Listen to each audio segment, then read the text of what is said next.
Magandang araw uli sa inyong lahat, mga kababayan. Ako si JDB, ang inyong abang lingkod. Pag-usapan natin ito. PBBM hindi tumanggi po na mag-imbestiga ang ICC, ha?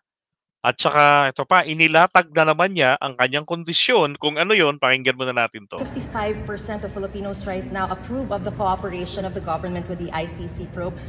Your thoughts on this? Is there a possibility that you change your stand with regards to this, considering that more Filipinos are approving of your cooperation? Well, it opens a Pandora's box. Because again, it's still those questions of jurisdictions and sovereignty that I haven't yet seen a sufficient answer for. Okay, I haven't seen any sufficient answer. Ano po ba yun? Balikan natin, yung nakaraan na way back February pa yan no, last year, na kanyang kondisyon, at saka nitong November din po last year, paulit-ulit siya Ang kondisyon niya para po siya makipag-cooperate sa ICC. Kailangan ay maipaliwanag sa kanya ng satisfactory talaga yung epekto ng ICC presence dito, no? Yung dito sa Pilipinas kapag siya nakipag-cooperate. Ano po ba 'yon? Epekto nito sa jurisdiction. 'Di ba? Meron nga bang jurisdiction? Oh. Ay ang tanong, ano ba sinabi ng Supreme Court? Pangalawa, epekto nito sa ating sovereignty. Abay, bakit naman? 'Di ba? Ano nga problemang magagawa nito sa ating paggogobyerno? Yan po kasing epekto niyan paggogobyerno po. When we talk about sovereignty, we talk about the capability to govern. Hindi naman po sila manghihimasok sa atin. 'Di ba? So, tingin ko yan lang ang mga hinihintay ni BBBM dyan na merong magpaliwanag ng direktahan sa kanya. O maaari pong wala naman po talaga siyang hinihintay na magpaliwanag ng mga ganyan sa kanya. Ang dating nga ho sa akin ito, it's just like a part of the long drama. Okay? And then, bandang huli, papayagan din niya ang government cooperation. Napakahirap po kasi sa kalagayan niya ngayon na makipag-cooperate dahil alam niyo naman, 'di ba? Marami pang kababayan natin na medyo sarado pa yung isipan. So unti-unti tumataas na ngayon ang percentage ng mga mamamayan at majority na ang pumapayag po na payagan ng ICC rito. Hindi ba yung nakaraan nga po 53%. Tapos yun po ay para mag-investigate ang ICC. Yun ang sinasabi rito ng reporter Tapos 57% ay payagan ang ICC na makapasok ng Pilipinas para mag-investigate. So ano po yung pinakagitna nitong dalawang to? Investigate, 'di ba? ICC mag-investigate. At dito sa pahayag na to ni PBBM, hindi po siya tutol sa pag-i-investigate ng ICC. Until then, I do not recognize the jurisdiction in the Philippines. Hindi niya nire-recognize ang jurisdiction ng ICC sa Pilipinas. Bakit kanyo? Medyo tricky po dito si PBBM Again, this is just my understanding. Ewan ko ho sa iba kung ano ho pagkakaunawa nila rito. So, hindi niya nire-recognize ang jurisdiction ng ICC. Bakit po? Wala naman kasi talagang dapat i-recognize na jurisdiction. And what the Supreme Court in 2021 said is about obligation to cooperate. Okay? Obligation to cooperate is not tantamount to jurisdiction. Okay? So, when we speak about cooperation, dalawa ho yung klase ng cooperation. Meron po tayong formal or yung direct at saka yung informal or indirect cooperation. Paano po ba natin masasabi na hinarang ang cooperation? Well, may ginawa pong hakbang ang gobyerno, 'di ba, to obstruct the investigation. Sa speech niya pong ito, maliwanag po, walang obstruction ginagawa ang gobyerno sa ICC investigation. I cannot. That seems to be the only logical conclusion you can come to in that situation. But there's still a possibility that you will change your mind later on if you see more evidence. No. Ang gulang ni BBM, anong talino Nung narinig niya yung evidence, no. Bakit? It is not about the evidence mga kababayan. Ah, bakit kailangan natin bakit kailangan bang banggitin rito yung evidence? Hindi po siya trained. He's not a lawyer, 'di ba? At isa pa, hindi rin naman po siya trained. Hindi nga siya naging lupon tagapamayapa ng barangay para po sumuri ng mga ebidensya at magbigay ng kanyang 'di ba? Panig o desisyon. Oh. Dito ang ginawa rito ni PBBM nung narinig niya 'yan, no. Bakit? Ah, It's not about the evidence. It's right. about the jurisdiction of the ICC in the Philippines. They can produce as much evidence as they want, but they cannot act upon it in the Philippines. That's the point. But their presence here, you're approving of it.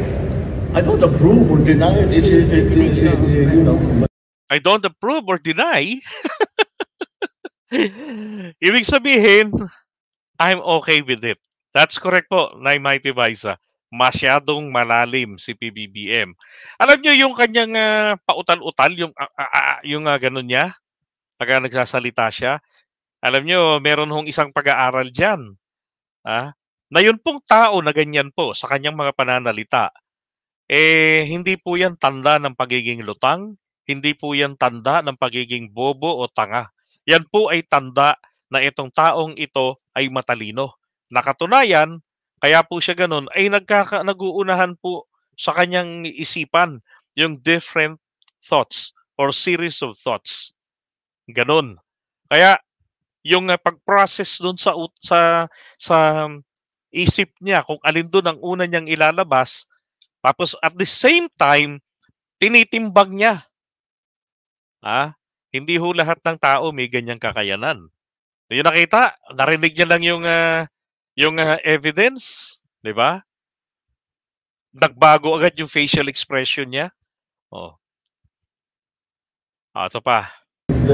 They haven't done anything illegal. Once they do, of course, we will Yes, do that's something correct. about it. But we are an open country. We're not a closed country. So Okay, so yun maliwanag po rito sa ambush interview na to kay PBBM na hindi siya tutol sa presensya ng ICC. Tanong, makakapasok ba ang ICC? Makakapasok. May kondisyon siya. Ano yon? As long as hindi sila gagawa ng labag sa batas. Okay? Ano ba yung mga batas tungkol dito? Ano ba sinabi kasi ni Boying Rimulya? 'Di ba? Batas ng Pilipinas ang susundin ng mga investigador. Tungkol saan? Siyempre sa pag-iimbestiga, putya. Alam ka naman sa pagpunta sa beach, paghahanap ng mga beaches, hindi naman po ganun. 'Di ba? So kung ano yung mga rules natin sa pag-i-investigate, 'di ba? Yun po yung gusto niya, sabi niya na dapat sundin. Tama ba yun o mali? Tama po yun.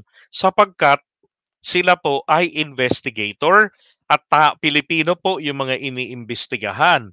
So kinakailangan masiguro na yung mga karapatan ng mga iniimbestigahan, ng mga akusado ay hindi naman po nalalabag. Okay? Tandaan nyo, kahit nandito ang ICC, ang umiiral pong batas dito na mag-govern sa mga taga-ICC, dapat po batas pa rin ang Pilipinas. Makakakuha ba sila ng ebidensya? Oo naman. Kasi nga po effective and proven naman po na nagwo-work o gumagana ang ating sistema ng hudikatura. So kung yung atin pong mga rules on evidence, yung mga ganyan natin, mapapakinabangan ng mga ICC yan para makakuha ng ebidensya. Maaaring itong isang bagay na to na hindi na nakuha nila, sabihin na ito hindi pwede yan rito sa Pilipinas, inadmissible in court yan. Syempre, ganun din naman dun pagdating sa kanila. Or pwedeng tanggapin nila yon. Kasi nga, ginagamit din nilang ebidensya yung mga available resources. Bakit? It is expected na ang gobyerno ay possibility na tumutol. 'Di ba? Pero ngayon, mismo ang presidente na nagsalita, hindi po niya ito dinideny, yang ICC na magpunta rito para mag-investigate. At tama rin naman ang sinasabi ni attorney Katrina ba 'yun, yung sa yung tumutulong sa mga biktima ng EJK. Sabi niya, what I can um, assure you is the investigation is ongoing. Ngayon, kung nasaan yung mga taga-ICC, hindi niya po kinukumpirma. Same din naman po kay PBBM. Okay? So, ang hihintayin lang po natin, kailan ba rito diretsahan ng sasabihin ng Presidente Marcos na nag-iimbestiga ang ICC, 'di ba? Tingin ko malabo nating marinig yan sa kanya ngayon ng ganito po kaaga. Kasi alam nyo naman, 'di ba? Si Katrina Ponti, thank you po. Yan, Attorney Katrina Ponti. Yan po, 'di ba? Now, nako, BBM. Bakit sumagot ka diyan? Alam mo, tapang pa nga niyang sinagot niya 'to, Bakit? Kasi yung kabila naman, mayroon naman pong nag-a-analyze diyan sa kanila. Now, 5 araw na lang yung rally sa Cebu, yung maisog, rally ng mga galit, rally ng mga nag-aalboruto, 'di ba? So malamang sa malamang may matataranta na naman diyan at pagmumurahin na naman siya. Baka ngayon pa lamang sa mga oras na 'to ay gulong-gulo na naman ang kanilang isipan, 'di ba? Kasi ngayon naman po talagang maliwanag Sinabi ng presidente hindi niya kinikilala ang jurisdiction ng ICC. Hindi naman 'yun ang usapin Ang usapin dito is yung pag-iimbestiga, yung kanilang karapatan o kalayaan. Yung kalayaan na lang na makapag-investigate. Hinadlangan ba ng gobyerno o hinahadlangan ba ng gobyerno? Hindi ho, 'di ba? Sabi nga ni Boying, arestuhin pa daw. Inutos ba ng presidente ngayon, arestuhin yung mga yan? Hindi. Ang sabi ng presidente, wala naman silang ginagawa dito na masama. 'Di ba? Pwede silang kumuha ng mga ebidensya na kung hangga't as much as they want. Kahit gaano karami 'yan, basta't wala silang lalabaging mga batas dito. Sa tingin mo naman kaya may lalabaging batas etong mga dayuhan na mag-i-investigate dito? Well, the president is clearly playing around, okay, with words. Pero kahit ganyan po ang diskarte ng presidente, napi-pick up din po 'yan ng mga nasa kampo ni dating Pangulong Duterte. Hindi naman po lahat ng mga supporters niya mga bobo at bastos lang ang alam ng utak. Meron rin naman pong mga matatalino. In fairness naman, 'di ba? Oo. Pero sana wag naman nilang paliguan si BBM ng pagmumura sa 25.